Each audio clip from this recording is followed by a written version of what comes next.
শ্রদ্ধা এবং ভালোবাসা অর্জন করেছেন। বিশেষ করে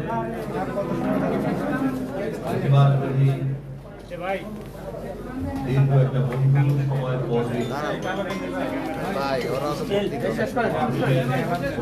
আশাকে ধরে রেখেছেন এবং অন্যায়ের বিরুদ্ধে ন্যায়ের পক্ষে বিরোধিতা ভূমিকার মধ্য দিয়ে জাতিকে আশান্বিত রেখেছেন। সেই মাহমুদুর রহমান সম্পাদক দৈনিক আমার দেশ আজকের এই সেমিনারে উপস্থাপন করেছেন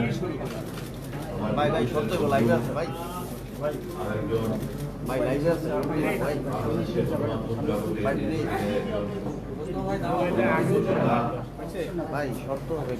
জনাব ফারুক কামাল খান সোহেল,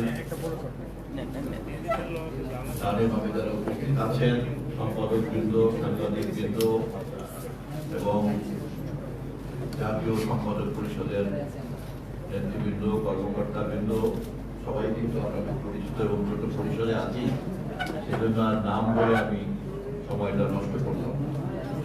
নিশ্চয়ই আমাদের একে অপরকে চেনার ব্যাপারে থেকে আস্থাবান। আমি প্রথমে খুবই ব্যক্তিগতভাবে কৃতজ্ঞতা জানাই যে ঘটনা পরম্পরায় এই জাতীয় সম্পাদক পরিষদের জন্মের পরে আজকে যে প্রথম অনুষ্ঠান, আমি যে অনুষ্ঠানে উপস্থিত হতে পেরেছি এটি আমার জন্য একটি সৌভাগ্যজনক এবং আমি আশা করি যে আপনাদের এই জাতীয় সম্পাদক পরিষদের তৎপরতা বাংলাদেশের গণমাধ্যমের দায়িত্বশীল স্বাধীনতাকে কাঠামোবদ্ধ করার যে কাজ তারেক রহমানের সরকার করে চলছে, আপনাদের ভূমিকা সেই কাজকে সহযোগিতা করবে। আমি একটু দীর্ঘ আলোচনা করার ইচ্ছা ছিল, কিন্তু আমার আরো কিছু গুরুত্বপূর্ণ কাজে একটু 1টা বাজার আগেই আমাকে সচিবালয়ে প্রবেশ করতে হবে মাননীয় প্রধানমন্ত্রী দপ্তরে, সেজন্য এবং আমি মাহমুদ ভাইয়ের আমার পুরনো সাজানো বক্তৃতা ফেলে দিয়ে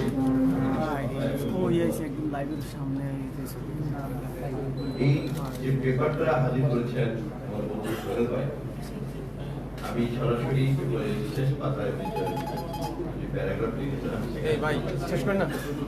মিডিয়া পুনর্গঠনে স্বাধীন গণমাধ্যম কমিশন গঠন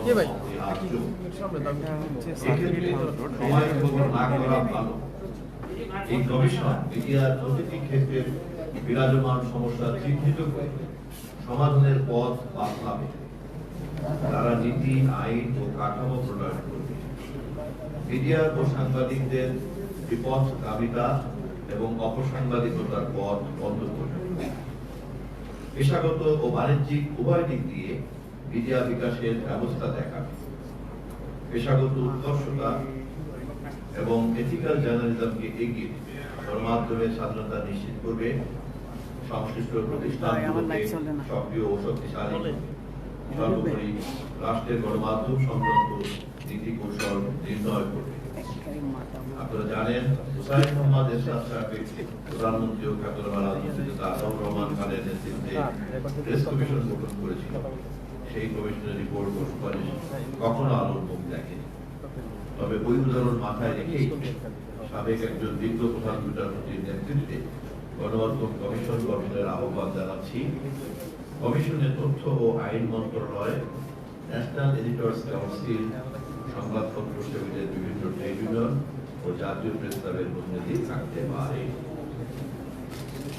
আমি বিশ্বাস করি এবং আমি ধরে নিচ্ছি যে এই উপস্থাপিত আজকে এই আলোচনা পত্রে এটাই হচ্ছে নির্যাস এবং এটাই হলো আপনাদের সকলের সম্মিলিত বক্তব্য এবং সর্বসম্মত বক্তব্য।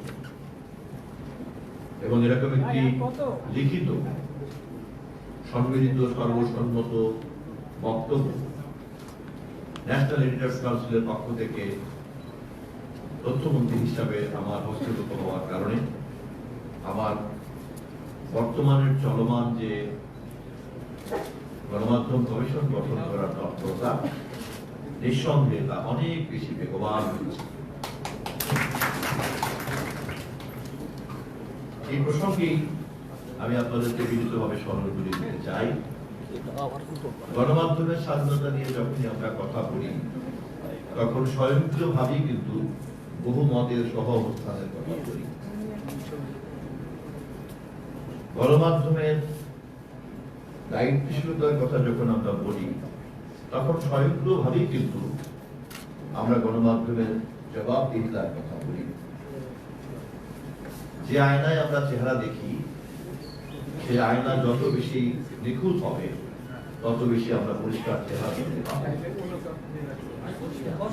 গণমাধ্যম সমাজের এবং রাষ্ট্রের আয়না।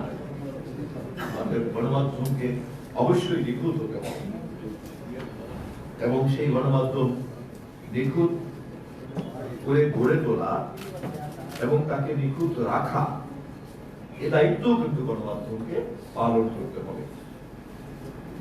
এবং আমি বিশ্বাস করি আপনাদের মতো বিজ্ঞ সম্পাদকরা অবশ্যই আপনারা আপনাদের চেতনার মধ্যে ধারণ করেন।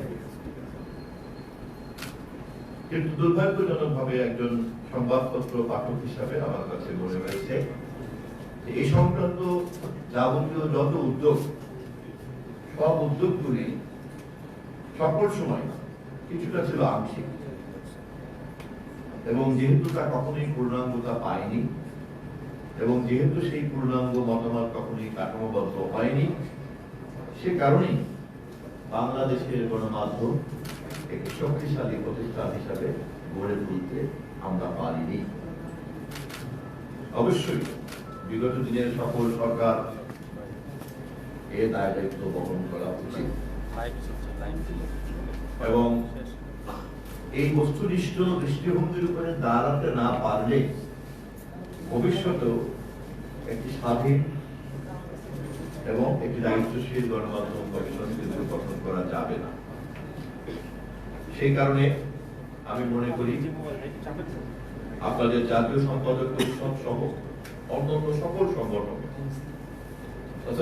জাতীয় সম্পাদক কাউন্সিল সহ অন্যান্য যে সকল সংগঠন আছে, সংবাদপত্র মালিক সমিতি, সম্পাদকদের সংগঠন, সাংবাদিকদের সংগঠন, ইউনিয়ন, এমনকি প্রেসের এবং সংগঠনের যে কর্মচারী কর্মকর্তা তাদের যে সংগঠন, আমি ইতিমধ্যেই ধারাবাহিকভাবে সবার সঙ্গে কথা বলছি এবং আমি চেষ্টা করছি ধারাবাহিকভাবে সকলের সঙ্গে মাননীয় প্রধানমন্ত্রীর সঙ্গে দেখা করিয়ে দেওয়ার।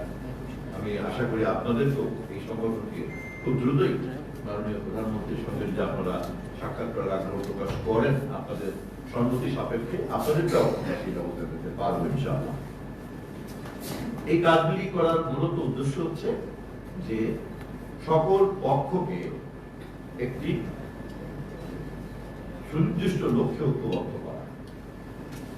কারণ আমরা যদি শুরুতে আমাদের লক্ষ্যের ব্যাপারে ঐক্যমত তৈরি করতে না পারি এবং সংশ্লিষ্ট সকল অংশীদারদেরকে যদি একই পাতায় দাঁড় করতে না পারি, একই মঞ্চে দাঁড় করতে না পারি, তাহলে আমরা এই কঠিন কাজটা অতীতে যে কারণে হয় নাই, এবারেও কিন্তু সে কারণে আবার ব্যর্থতায় পর্যবসিত হতে পারে। রাজনৈতিক দলগুলি পৃথিবীর সারা দেশেই যখন ক্ষমতাকে লক্ষ্য করে তার নীতি, আদর্শ এবং দর্শন চর্চা করে, তখন সঙ্গত কারণেই স্বয়ংক্রিয়ভাবেই তাদের মধ্যে একটা প্রতিযোগিতা বিরাজ করে। সভ্যতার দায়িত্ব হল এই প্রতিযোগিতাকে সভ্যতার সঙ্গে সামঞ্জস্যপূর্ণ করা এবং প্রগতিশীল রাখা। কিন্তু যদি এই দ্বন্দ্ব ইতিবাচক ভাবে না হয়ে সংঘাতে পরিণত হয়, তখন সঙ্গত কারণেই এটা ভিন্ন একটা রূপ ধারণ করে। এবং সে কারণে এটা একটা প্রশ্ন যে পলিটিক্যাল পার্টিগুলি কি কখনো একটা সংঘবদ্ধ প্রতিষ্ঠানে রূপান্তরিত হতে পারে কি পারে না? আমার জানা মতে পর্যন্ত পৃথিবীতে রাজনৈতিক দলগুলির কোন ক্লাব আছে অথবা সমস্ত রাজনৈতিক দলগুলি একই সঙ্গে ক্ষমতার প্রতিযোগিতা করেন এবং একই সঙ্গে সবাই মিলে একটা ঐক্যমত চর্চা করেন এমন দৃষ্টান্ত খুঁজে পাওয়া কঠিন হবে। গণমাধ্যম এবং সাংবাদিকতা সেরকম একটি মহৎ পেশা, যা চর্চা করতে গেলে কোনো না কোনো দর্শন এবং আদর্শকে তার ধারণ করতেই হয়, এবং অবশ্যই সচেতন সাংবাদিকরা সচেতন ভাবেই তার কলমের মধ্যে এই চিন্তা এবং এই চেতনা নিহিত থাকে। অতএব এই পেশা রাজনৈতিক দায়িত্বের মতোই তেমন একটি পেশা, যা প্রতিদ্বন্দ্বিতায় লিপ্ত থাকবে মতাদর্শের সঙ্গে, যেটি একই সঙ্গে দেশ এবং মানবতার সমৃদ্ধির লক্ষ্যে একটা ঐক্যবদ্ধতা চর্চা করবে। এই কাজটা অত্যন্ত কঠিন। গণতন্ত্রের কথা আমরা যখনই বলি, এই কঠিন কাজটিকে কাঠামোবদ্ধ না করা পর্যন্ত আমরা গণতন্ত্র চর্চা করতে পারবো না। আমাদের দেশের জন্মের ইতিহাসের পর এই পর্যন্ত যতগুলি সংকট কাল আমরা অতিক্রম করেছি, আমরা যদি তার দিকে তাকাই, তাহলে যে সমস্যাটি প্রধানত কারণ হিসাবে কাজ করেছে, তার প্রধান কারণই কিন্তু এই যে আমরা ভিন্ন মত সমৃদ্ধভাবে চর্চা করার জন্য যে সংস্কৃতি এবং তাকে কাঠামোবদ্ধ করার যে কাজ, তা কখনোই আমরা প্রাতিষ্ঠানিক করতে পারিনি।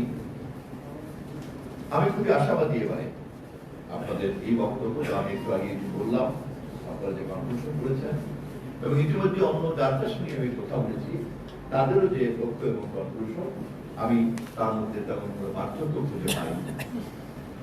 বাংলাদেশের 13টি নির্বাচনের মধ্যে সবচেয়ে গ্রহণযোগ্য নির্বাচনের মধ্যে যে গঠিত সরকারের তথ্যমন্ত্রী হিসাবে, এটা আমার জন্য একটা সৌভাগ্য যে গণমাধ্যম সংশ্লিষ্ট সকল অংশীদারদের একটি কমন লক্ষ্য আমি আলাদা আলাদা ভাবে আমার কাছে জমা করতে পেরেছি, এবং অবশ্যই আমি বিশ্বাস করি যে প্রত্যেকেই তার উচ্চারিত এই বক্তব্যকে তারা মেন করে এটা বন্ধুতার সঙ্গে বলেন।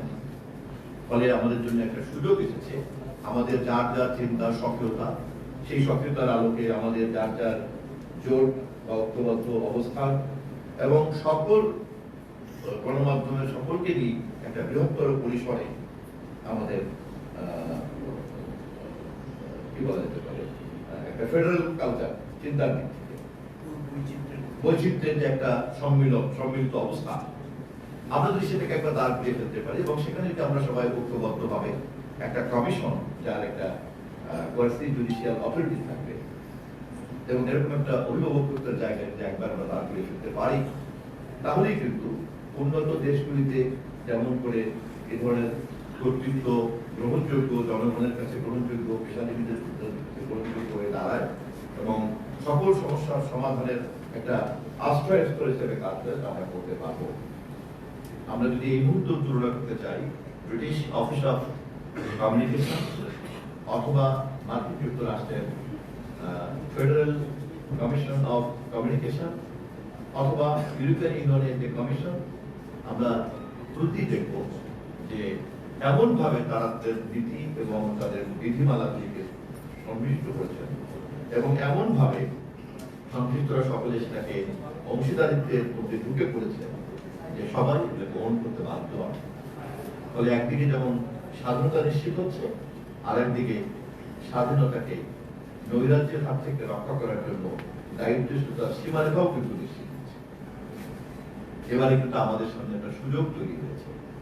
আমি আপনাদের কাছে আহ্বান জানাবো যে আপনারা আপনাদের এই বক্তব্যের আলোকে পরবর্তী করণীয়গুলিও ধারাবাহিকভাবে এগিয়ে নিয়ে যাবেন, এবং আমাকে আপনাদের সহযোগী করবেন, আমিও আপনাদের সহযোগিতা গ্রহণ করব। আমাদের আরেকটি বিষয় আমি বিনয়ের সঙ্গে বলে রাখতে চাই, সেটি হচ্ছে যে যখনই আমরা ভিন্নমত চর্চার মধ্যে থাকি, তখন আমাদের সচেতন অথবা অবচেতন ভাবে আমাদের মধ্যে একটা প্রতিক্রিয়ার মনোজগৎ কাজ করে। একই সঙ্গে আমাদের মধ্যে কিন্তু একটা নিজের মতের পক্ষে দৃঢ়তা দাঁড়ায় ব্যক্তিগতভাবে, এবং এটাই যখন সম্মিলিত হয় তখন কিন্তু একটা সম্মতি উৎপাদন করার জন্য একটা বুদ্ধিমত্তা তখন প্রয়োগ করা হয়, এবং পৃথিবীর যাবতীয় ফেসিবাদ অথবা যে কোনো আদর্শ দর্শন তার এই সম্মতি উৎপাদনের কাজটাকে এত গুরুত্ব দিয়ে ফেলে, তখন বৈচিত্র্যের সহবস্থার কাজকে কিন্তু গুরুত্ব হারিয়ে ফেলে। অবশ্যই আমাদের প্রত্যেকের চিন্তা আছে, আমাদের প্রত্যেকের আদর্শ আছে, এবং এমনকি ব্যক্তিগতভাবে বায়োলজি থেকে আমরা সবাই আলাদা, এবং যে কারণে বায়োমেট্রিক্স পৃথিবীতে এখন একটা সবচেয়ে গ্রহণযোগ্য মাধ্যম, বিকজ প্রত্যেকটা মানুষ ইউনিক। কিন্তু একই সঙ্গে আমাদেরকে এই কাজটি করতেই হবে, শুধুমাত্র প্রতিক্রিয়ার মনোজগতের মধ্যে না রেখে যে কোনো ধরনের ভিন্ন মতকে ইনক্লুসিভ কাঠামোর মধ্যে নিয়ে এবং দুই ভিন্ন মত অথবা একাধিক ভিন্ন মতের পারস্পরিক তর্ক বিতর্কের প্রতিযোগিতাকে প্রগতির উপাদানে আমরা কিভাবে একটা অনুষঙ্গ হিসাবে দাঁড় করতে পারি। আমি নিশ্চিত যে এই কাজে আপনারা হবেন আমাদের সরকারের স্বাধীন গণমাধ্যম কমিশন গঠন করার উদ্যোগের একজন প্রধান অংশীদার। এই আশাবাদ আমি এমন দিনে ব্যক্ত করছি যেই দিন 1977-এ সমস্ত গণমাধ্যমের কণ্ঠস্বরকে হত্যা করা হয়েছিল। অতএব আজকের এই দিনটি কেবলমাত্রই তা নয়, এমনও হতে পারে আমরা সকলে মিলে এই দিনটিকে বাংলাদেশের গণমাধ্যমের স্বাধীনতা দিবস হিসেবে আমরা নির্ধারণ করতে পারি। সেখানেও কিন্তু দেখা যাবে যে 16ই জুন যারা কৃষ্ণ দিবস তৈরি করেছিল, বিপরীতে 16ই জুনকেই আমরা দাঁড় করতে পারি গণমাধ্যমের স্বাধীনতা প্রাতিষ্ঠানিক কাঠামোর দিন। সম্ভবত ফ্যাসিবাদ এবং স্বৈরতান্ত্রিক মানসিকতার বিপরীতে গণতান্ত্রিক মূল্যবোধের এর চেয়ে কোনো মধুর প্রতিশোধ আর হতে পারে না। আমি আপনাদের সকলের কাছে আমার এই সীমিত প্রচেষ্টাকে আরো শক্তিশালী এবং বেগবান করার আহ্বান জানিয়ে আজকের মতো বিদায় নিচ্ছি। বাংলাদেশ জিন্দাবাদ।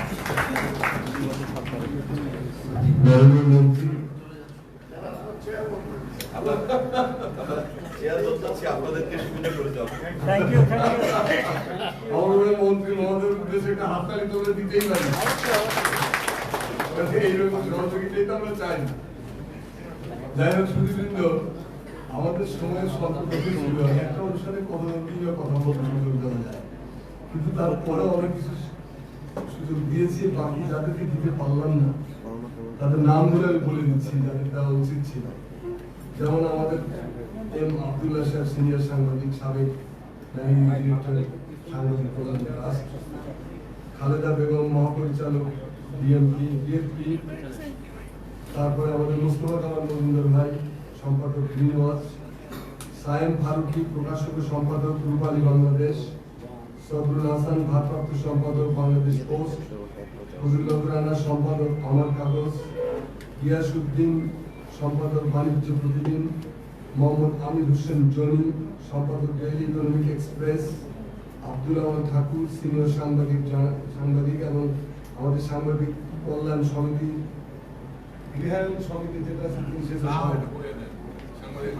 সাংবাদিক হাউজিং এর সভাপতি বর্তমান, সাদাত হোসেন শাহিন, প্রকাশক সম্পাদক দৈনিক গণমুক্তি, শেখ মোহাম্মদ আরিফ, প্রকাশক সম্পাদক দৈনিক ভোরের বাংলা, হারুন জামিল, সম্পাদক ঢাকা মেইল, জনাব এলাহি নওয়াজ খান, কলামিস্ট, সাবেক সভাপতি ঢাকা সাংবাদিক ইউনিয়ন, সরদার ফরিদ আহমেদ, সাবেক সাধারণ সম্পাদক ঢাকা সাংবাদিক ইউনিয়ন, জনাব শাহনওয়াজ, সভাপতি চট্টগ্রাম মেট্রোপলিটন সাংবাদিক ইউনিয়ন, জনাব জাহেদ চৌধুরী, ব্যবস্থাপনা সম্পাদক আমার দেশ, মাসুমুর রহমান খলিলি, নির্বাহী সম্পাদক মায়া দিগন্ত, মোরসালিন বাবলা, সম্পাদক যুগের চিন্তা, নারায়ণগঞ্জ, খায়রুল বাসার, সহসভাপতি বিএফইউজে, ইন্তেশামুল হক শাওন, সহকারী মহাসচিব বিএফইউজে, ডক্টর সাদিকুল ইসলাম স্বপন, সহকারী মহাসচিব বিএফইউজে, জিএম আশিকুল্লাহ, সাবেক সভাপতি কক্সবাজার সাংবাদিক ইউনিয়ন, মনির হোসেন, সম্পাদক দৈনিক খোলা কাগজ, সিদ্দিক আল মামুন,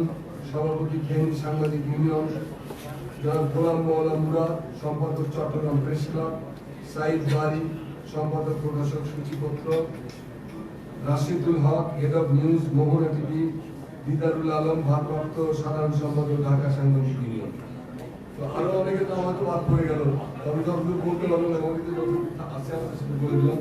আশা করি আমাদের সীমাবদ্ধতাটুকু আপনারা অনুধাবন করবেন এবং দীর্ঘ সময় ধরে আপনারা আমাদের সহযোগিতা করেছেন, সেই জন্য আপনাদেরকে আবার ধন্যবাদ। এবার আমি বক্তব্য রাখার জন্য অনুরোধ করব ন্যাশনাল এডিটর্স কাউন্সিলের যুগ্ম আহ্বায়ক এবং আজকের অনুষ্ঠানের সভাপতি, ফ্যাসিবাদ আমলে তার সাথে নির্যাতিত আর কেউ হয়েছে কিনা আমার জানা নেই, সেই নির্যাতিত সাংবাদিক সম্পাদক, এবং তার পত্রিকার শিরোনামটা খুবই গুরুত্বপূর্ণ ছিল, যেটা দিয়ে হাসিনাকে চিহ্নিত করা হয় প্রথম, যে শাহবাগে ফ্যাসিবাদের পদক্ষেপ মারাত্মক। তো সেই সম্পাদক যারা মাহমুদুর রহমান বক্তব্য রাখার জন্য অনুরোধ করছি।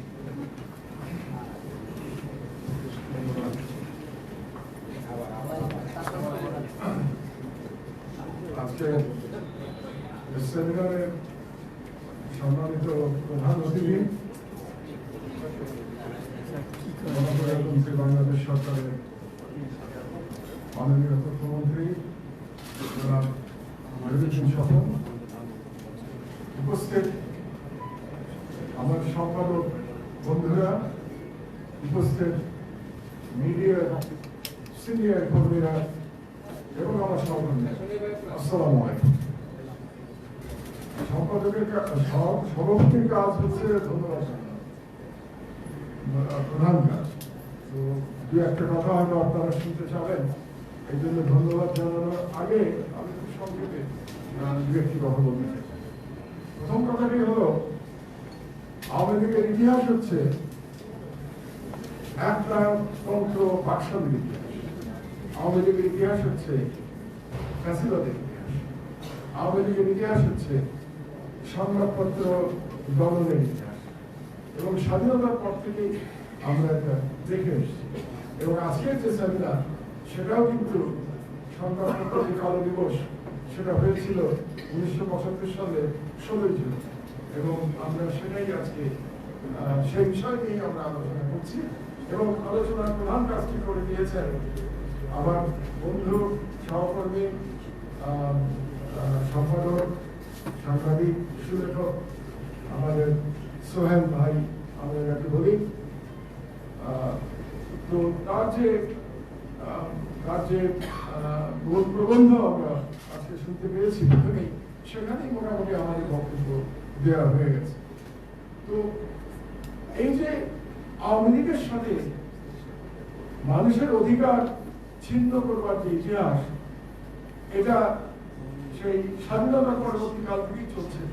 আমি আপনাদেরকে ছোট্ট একটা গল্প বলি। 2017 সালে তখন আমি সবে জেল থেকে বেরিয়েছি, দ্বিতীয় দফায় জেল থেকে বেরিয়েছি। তো একটা অনুষ্ঠান হচ্ছিল প্রেস ক্লাবে। তো সেখানে কোনো একটি প্রসঙ্গে আমি শেখ সাহেবের নাতনি এবং শেখ রেহানার কন্যা, যিনি কিছুদিন আগে ইংল্যান্ডের মন্ত্রী ছিলেন, সেই টিউলিপ সম্পর্কে আমি বলেছিলাম কোনো একটি প্রসঙ্গে, যে এই যে সংবাদপত্রের প্রতি বা মিডিয়ার প্রতি যে অসহিষ্ণুতা, এটা শেখ পরিবারের জিনের মধ্যে আছে। এটা আমি বলেছিলাম এই কারণে যে শেখ সাহেব সংবাদপত্র ধ্বংস করেছিলেন, তার কন্যা শেখ হাসিনা সংবাদপত্রিক মিডিয়াটি কি করেছে আপনারা জানেন, এবং টিউলিপও লন্ডনে একটি পত্রিকার একজন সাংবাদিকের সঙ্গে দুর্ব্যবহার করেছিল। তো সেটার প্রসঙ্গেই আমি বলেছিলাম যে শেখ পরিবারে এই সমস্যা আছে, যারা মুক্ত গণমাধ্যম সহ্য করতে পারে।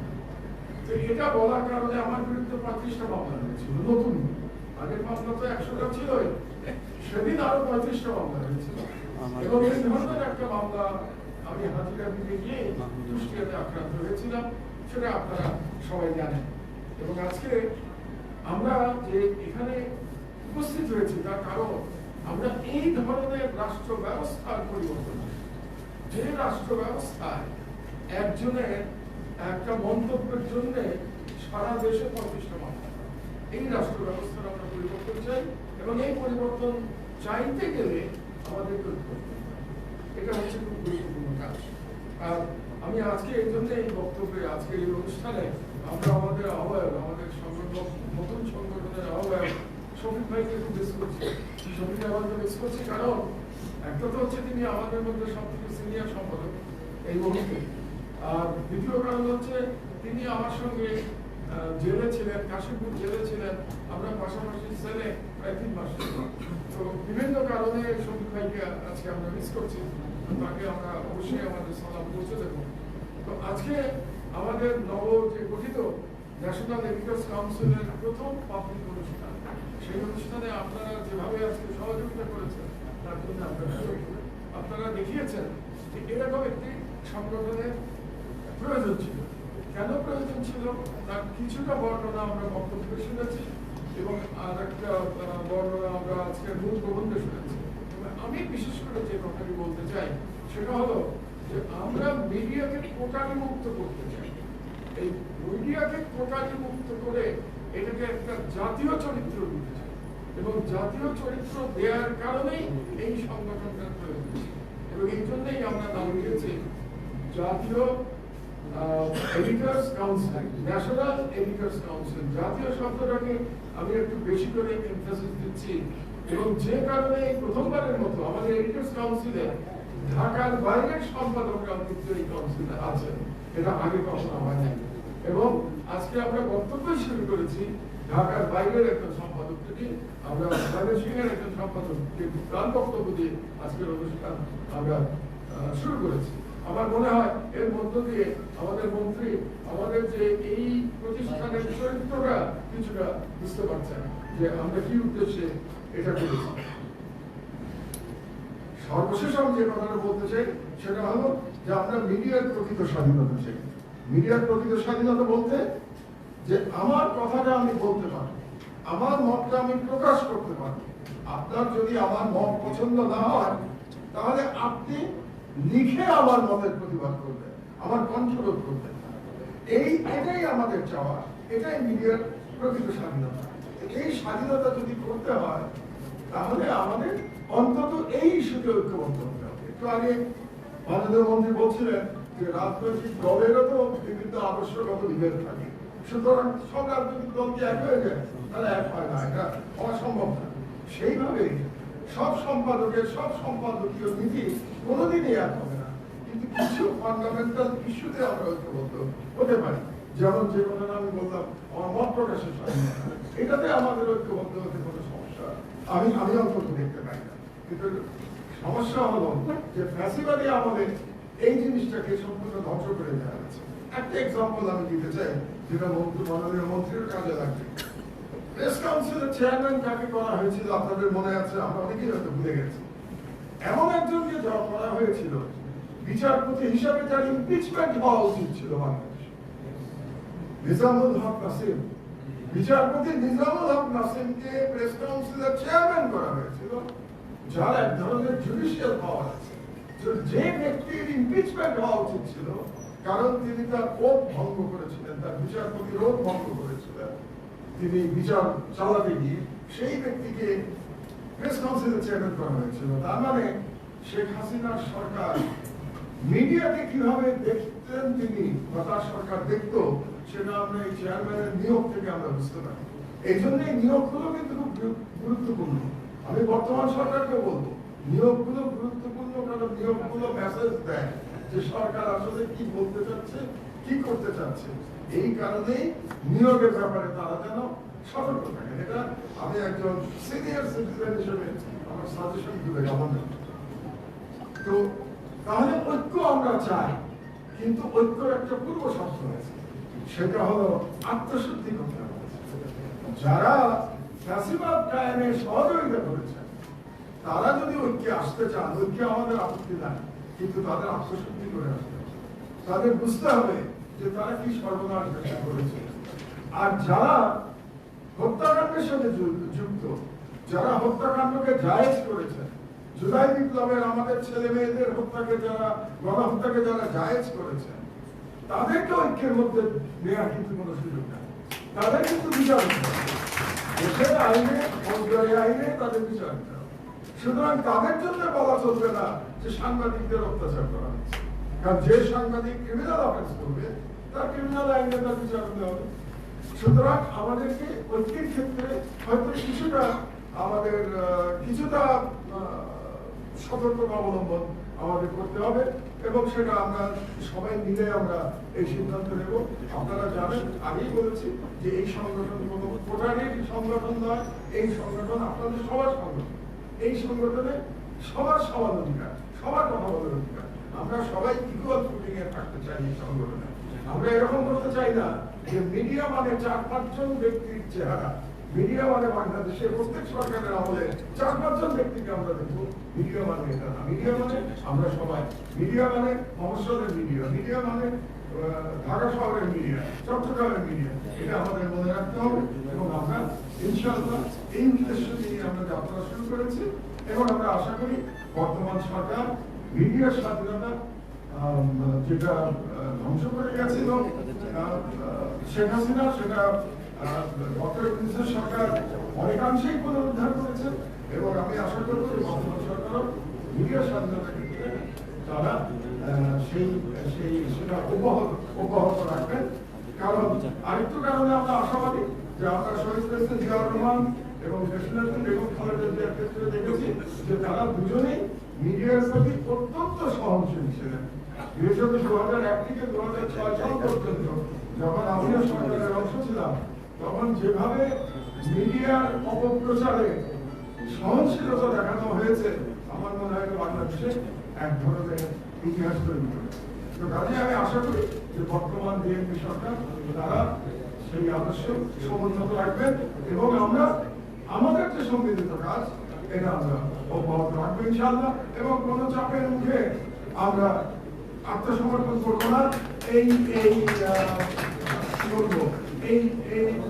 প্রতিশ্রুতি দিয়ে আমার বক্তব্য শেষ করছি। আবারও সবাইকে ধন্যবাদ জানাচ্ছি আজকে আমাদের প্রথম অনুষ্ঠানে এভাবে সহযোগিতা করবার জন্য আপনাদেরকে প্লিজ প্লিজ আপনারা তাড়াহুড়ো করবেন না, যে যেখানে আছেন সেখানে বসে থাকেন। আমাদের সামনে একটা আপনাদের ব্যবস্থা আছে, এই যে আমাদের সাংবাদিক বন্ধুরা ক্যামেরা নিয়ে দাঁড়ায় ঘন্টার পর ঘন্টা দাঁড়িয়ে আছে, তাদের জন্য আমাদের কিছু সাহায্য করার আপনারা একটু না হয়ে যাবেন না।